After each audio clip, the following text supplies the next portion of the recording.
Olá, pessoal! Tudo bem com vocês? Preparados para mais uma aulinha? Hoje nós vamos continuar com aquele mesmo tema, a arte e a vida. Para falar sobre esse tema, para começar hoje, eu escolhi que a gente inicie com um poema. Esse poema é da Cecília Meirelles, A Arte de Ser Feliz. Acompanha comigo agora.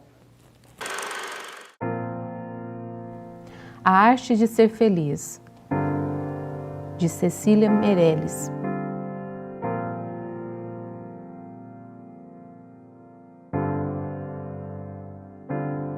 Houve um tempo em que minha janela se abria.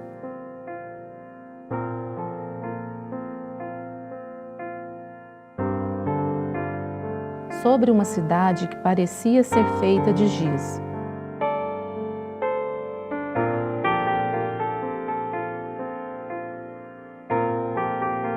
Perto da janela havia um pequeno jardim quase seco.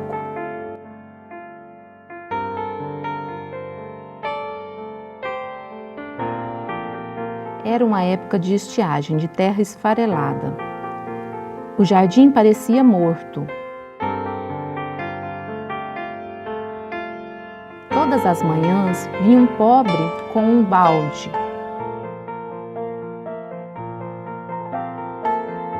Em silêncio, ele ia tirando com a mão umas gotas de água sobre as plantas. Não era uma regra, era uma espécie de aspersão ritual, para que o jardim não morresse.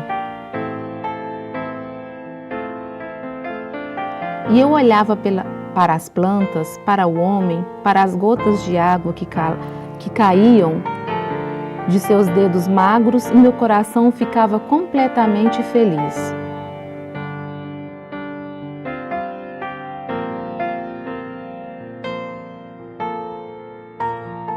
Às vezes abro a janela e encontro o jasmineiro em flor.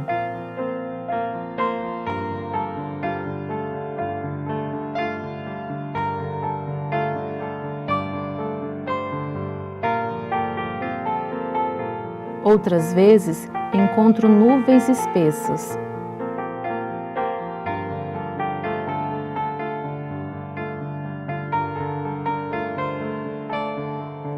Avisto crianças que vão para a escola.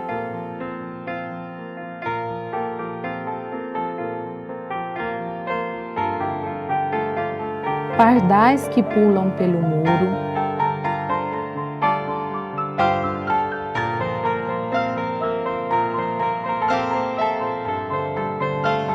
Gatos que abrem e fecham os olhos, sonhando com pardais.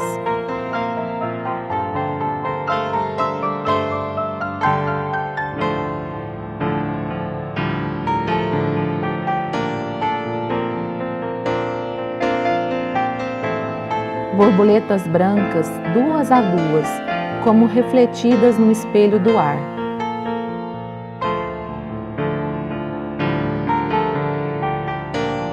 Marimbondos que sempre me parecem personagens de Lope de Vega.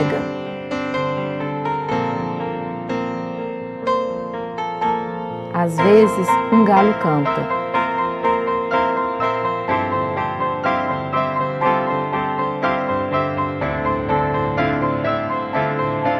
Às vezes, um avião passa.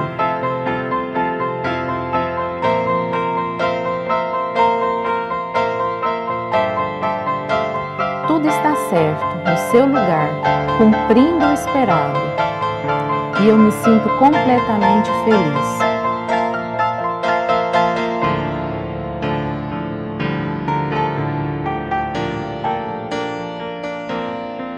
Mas quando falo dessas pequenas felicidades certas,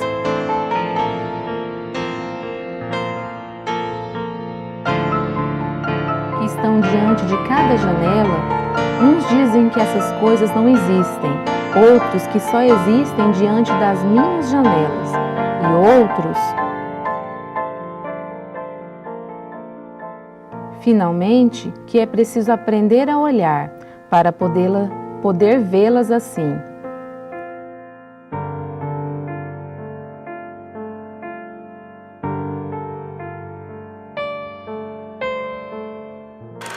E aí, pessoal, gostaram do poema?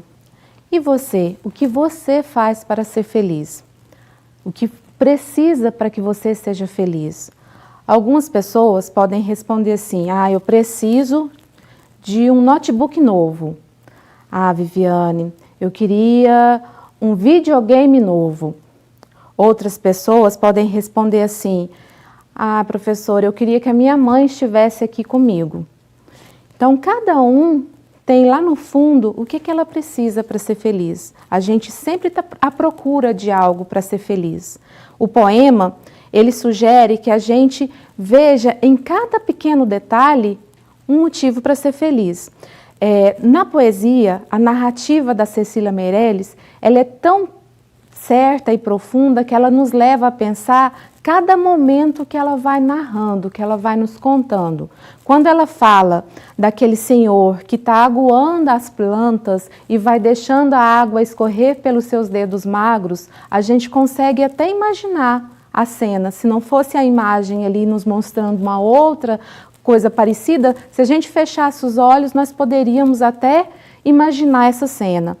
E aí, a autora, ela fala assim no final: será que esse tipo de felicidade aparece apenas na minha janela?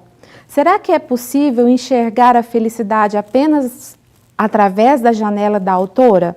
Então, ela nos leva a pensar sobre isso. É preciso que a gente comece a enxergar as possibilidades, né? Aprenda a essa arte de ser feliz. Por isso que ela deu esse título, né? A gente fica imaginando o motivo do título. Então, a arte de ser feliz. Falando também, o poema fala a todo momento o olhar através da janela, né? Existe um fotógrafo português, André Vicente Gonçalves. Ele fez um trabalho belíssimo fotografando pelo mundo vários tipos de janela e fez exposições sobre essas fotos, esses registros que ele fez. Quando a gente olha a foto dessas várias janelas, o que você consegue visualizar de comum em todas essas imagens? Analisa comigo, o que você enxerga de comum nessas imagens? Todas elas trazem uma figura que você já conhece há muito tempo. É comum você visualizar uma janela na foto, na imagem, e imaginar um retângulo, por exemplo. O retângulo é um dos temas que nós vamos estudar, tá? Nós vamos estudar as figuras geométricas planas, mas para falar dessas figuras, nós vamos inicialmente revisar, recordar o que nós estudamos na última aula de geometria. Nós vimos vários poliedros, vocês se lembram dessa aula? Nós vimos quais são os prismas, quais são as características de um prisma. Nós vimos os vários tipos de prismas e construímos no GeoGebra alguns, vocês se lembram? Vimos também sobre as pirâmides, né? Construímos algumas pirâmides e falamos sobre características de cada um.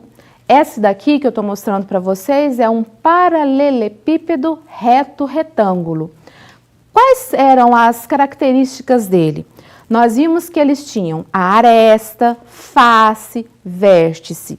Nós temos no nosso dia a dia várias caixinhas que nos lembram os paralelepípedos. Acompanhe aqui comigo que eu trouxe algumas caixinhas para a gente verificar a presença desse tipo de sólido no nosso dia a dia. Por exemplo, eu trouxe aqui algumas caixas que vocês usam aí a todo momento no seu dia a dia. Ela representa aqui um prisma. Então, esse é um tipo de prisma muito comum do seu dia a dia. Outro tipo pode ser em caixinhas de medicamento. Essa daqui é uma caixinha com material de adubo para orquídea. Então, esse é um outro tipo de prisma, tá bom? Essa outra e essa outra também. todas são representações de prisma. Quando você pega uma caixinha dessa e abre, quando a gente abre ela, o que acontece quando a gente abre? A gente fala o termo planifica. Mas nessa caixinha aqui, antes de eu planificar, antes que eu planifique ela, que eu abra ela e mostre para vocês, deixa eu recordar com vocês os nomes, né?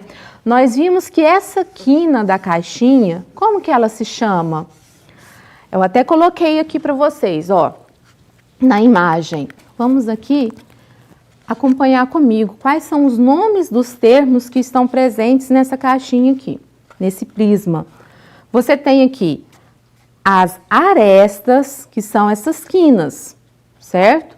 Então, além da aresta, tem o vértice. O que é o vértice? O vértice é o encontro de 3 arestas. Então, você tem esta aresta que se encontra com a da lateral e a outra. Quando as 3 se encontram, vão formar essa pontinha. Essa pontinha a gente chama de vértice. E tem a face.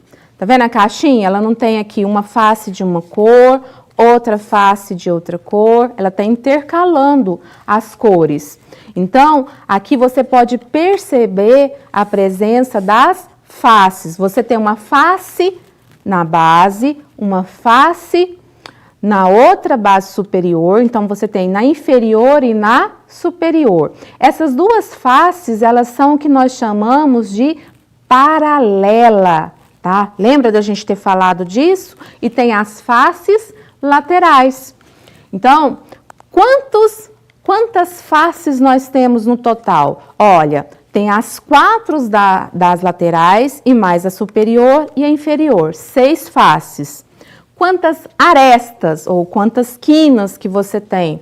12 arestas. E quantos vértices? Você tem 4 na base superior e 4 na base inferior, totalizando quanto? 8 vértices. Tudo bem? Agora, com relação à pirâmide. Com relação à pirâmide, nós temos aqui um exemplo de uma pirâmide quadrangular, porque a base dela é quadrada. Aqui nós temos a planificação. O que é planificação mesmo? É como se eu pegasse a pirâmide e abrisse ela e colocasse ela no plano. Então, quando nós planificamos, nós temos o quê? Um quadrado, que é o da base, e os 4 triângulos que são das laterais. Tudo bem? Agora, o prisma. Nós temos a base, que é uma base quadrada. Se eu pegar essa caixinha nossa e abri-la, igual eu falei para vocês que nós vamos planificar, como que ela vai ficar? Como que vai ser a representação dessa caixinha? Alguém aí consegue imaginar? Como a minha que está muito colada, eu fiz a representação dela aqui já para vocês. Eu tenho aqui no plano a planificação do paralelepípedo, que é o mesmo da caixinha. Então, nós temos a base inferior e a base superior, que são 2 quadrados, e as laterais dela, que são constituídas de quê? De retângulos. Todos esses nomes eu estou utilizando porque eu sei que vocês já viram, já têm uma certa noção desde o 5º ano. O 4º ano vocês já sabem um pouquinho, já falaram sobre, no 5º ano vocês revêem e agora a gente estuda um pouco mais sobre essas figuras. Então, nessa planificação nós temos o quê? 2 quadrados e 4 retângulos. Agora, pessoal, nós vamos falar dessas figuras planas, que são o quê? Polígonos. Todos esses polígonos, eles são feitos da seguinte maneira. Você tem, ele é formado de segmentos e esses segmentos, eles formam uma figura fechada. Nessa figura, então, nós temos toda linha poligonal fechada, simples, é denominada polígono. Aí, observa aqui, nós temos uma área que é interior e outra que é exterior a cada figura, a cada polígono. Os polígonos, eles podem ser classificados em convexo e não convexo. Nós temos aqui exemplos de polígonos convexos e de polígonos não convexos. Como que você pode analisar aqui e ver a diferença de cada um? Eu vou fazer com vocês no quadro uma explicação bem simples de como classificar esses polígonos. Acompanha comigo que eu vou fazer com vocês os desenhos de alguns polígonos e vou te explicar como que você identifica se ele é convexo ou não convexo. Se você tem uma figura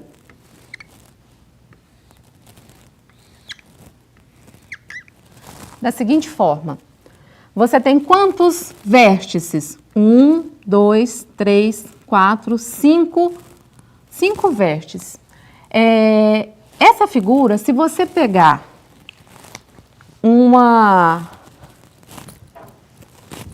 ponto qualquer aqui, um ponto que eu posso chamar de A e um ponto que eu posso chamar de B.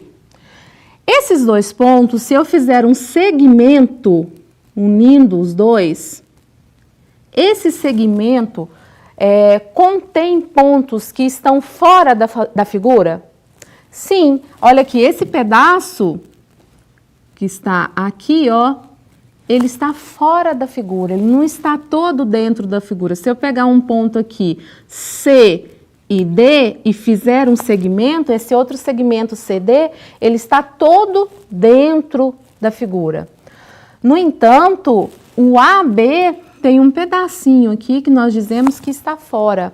Então, todas as vezes que você pegar dois pontos, construir um segmento e esses dois pontos existir um pedacinho que está fora da figura, nós falamos que é um polígono não convexo, tá? Por exemplo, se você pega essa figura aqui,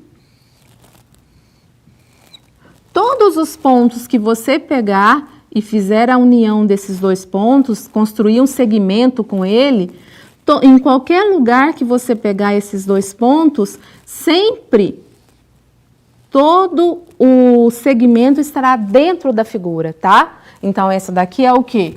Convexo. E esse, não convexo. Agora, olha essa outra figura. Ela é um polígono?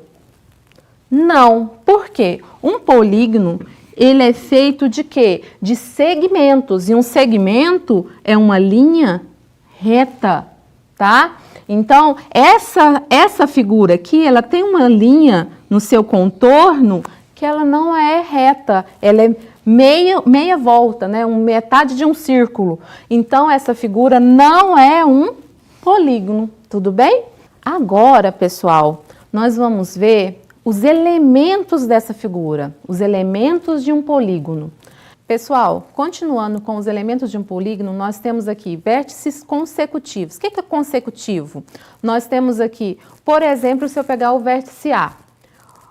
O consecutivo de A pode ser quem? A, B. Se eu pegar outro exemplo, por exemplo, o vértice D. Qual que é o consecutivo de D? D, E. Então, são dois exemplos. Não consecutivos significa que não está um após o outro. Então, vamos pegar aqui, por exemplo, o ponto A. O vértice A, eu tenho não consecutivo, AC ou AD, são vértices que não são consecutivos. Agora, quando eu pego dois lados que são consecutivos, por exemplo, o lado CD com o lado DE, eles formam aqui o quê? Um ângulo. Então, quando eu tenho dois lados consecutivos, esses dois lados vão formar um ângulo do polígono. Agora, a diagonal. O que é diagonal? Quando você une, forma um segmento de dois vértices não consecutivos, você tem uma diagonal. Então, aqui eu tenho a diagonal saindo do ponto A, do vértice A, AC e AD. A mesma coisa eu posso fazer do vértice B, do vértice C, do vértice D e do vértice E, tá bom? Então, eu vou ter aqui as várias diagonais de um mesmo polígono. Tudo bem? Agora, classificação dos polígonos. A classificação são os nomes que nós damos analisando a quantidade de lados e a quantidade de ângulos. É só nomenclatura. Então, por exemplo, 3 lados, a gente sabe que tem 3 ângulos, é um triângulo. 4 lados, quadrilátero. 5 lados, pentágono. 6 lados, hexágono. 7 lados, heptágono. 8 lados, octógono. 9 lados, eneágono. 10 lados, decágono. 11 lados, um decágono. 12 lados, dodecágono. Depois a gente já foi lá para 15 lados, pentadecágono. E 20 lados, icoságono, tá? Existem outras figuras com nomes, com lados, com a quantidade de lados maiores. Não são só essas que existem, tá? Essas aqui são exemplos nossos.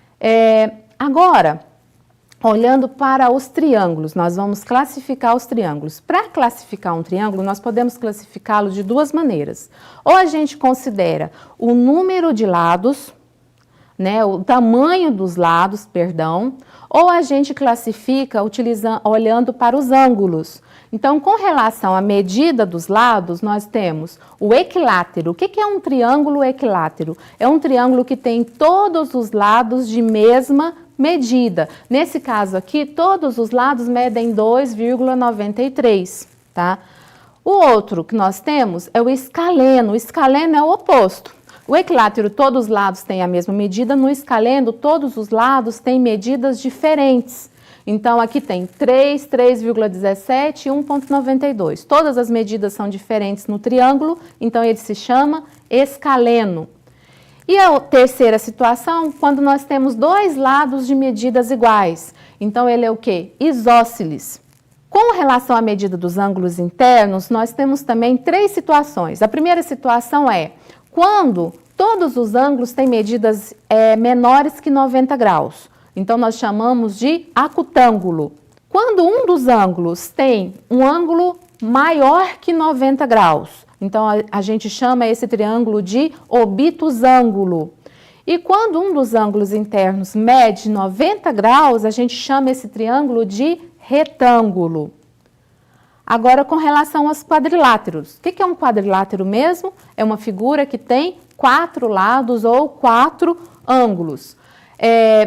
Esses quadriláteros, ele pode ser côncavo ou convexo. O que é côncavo? É o mesmo que eu tinha explicado ali de não convexo. Então, ele pode ser um quadrilátero não convexo e ele pode ser um convexo. O que nós vamos analisar aqui são todos quadriláteros convexos. Então, por exemplo, a classificação, ele pode ser nenhum par de lados paralelos. O que significa isso?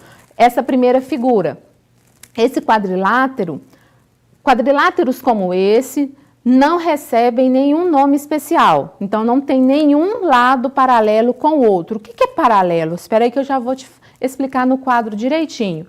Somente um par de lados paralelos. É o caso dos trapézios. Se eu fizer um trapézio, que é essa figura que nós vamos ver logo agora mesmo. Se eu tenho aqui base maior e base menor. Se eu passar uma reta sobre esse lado da base maior e se eu passar outra reta sobre o lado da base menor, essas 2 retas elas não vão se cruzar em nenhum momento. Então, nós dizemos que essas retas são paralelas. Então, esses lados da base maior e da base menor são paralelos. Tudo bem? Agora, então, nesse caso, então, nós temos o quê? Um par de lados paralelos. Agora, pessoal, nós vamos ver a classificação dos quadriláteros. Nessa situação, nós temos nessa figura 2 pares de lados paralelos. Então, se eu for analisar aqui, nós temos esses 2 lados, o superior e inferior, tá? Que são paralelos, e as laterais aqui também são paralelas. Quadriláteros que têm 2 pares de lados paralelos são chamados de paralelogramos, né? Nomão. Agora vamos voltar lá nos quadriláteros, nos trapézios. O trapézio, nós temos 3 classificações, mas não precisa preocupar com essas classificações não, tá? É só que isósceles quando nós temos as medidas dos lados não paralelos iguais. Trapézio reto é quando eles formam aqui com a base superior e inferior e a lateral, ângulo reto. E o trapézio escaleno é quando nós não temos as medidas dos lados laterais aqui, são de medidas diferentes. Então, escaleno, mas não se preocupa com esses nomes, tá? Nós temos, então, o que eu já falei, base maior e base menor. A base maior e a base menor, que são os lados paralelos. Os outros dois lados não são paralelos.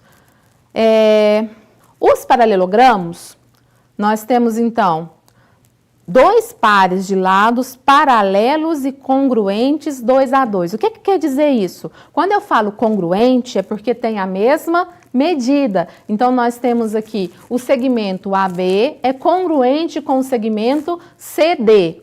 A mesma coisa acontece com as laterais. BC é congruente com AD. Então, eles têm a mesma medida. Agora, pessoal, nós temos aqui 3 figuras muito especiais: o retângulo, o quadrado e o losango. O retângulo, nós temos 2 lados paralelos, na verdade, nós temos dois pares de lados paralelos, né? Temos aqui base, base, lado, lado. Então, nós temos os 2 lados são paralelos e as 2 bases são paralelas. No caso do retângulo, nós temos que os ângulos internos todos são de 90 graus. E as medidas aqui são congruentes desses lados que são paralelos. Então, as laterais são congruentes e as bases são congruentes. O losango. O losango, todos os lados são de mesma medida, mas os ângulos internos não necessariamente são de mesma medida, tá? E o quadrado, ele tem os lados também são paralelos, tá? De 2 em 2. Aqui no losango, nós também temos os lados paralelos, também de 2 em 2, tá? No quadrado, nós temos os lados paralelos e os ângulos internos todos de 90 graus. Então, o quadrado, ao mesmo tempo que ele é um retângulo, ele é também um losango. Tudo bem?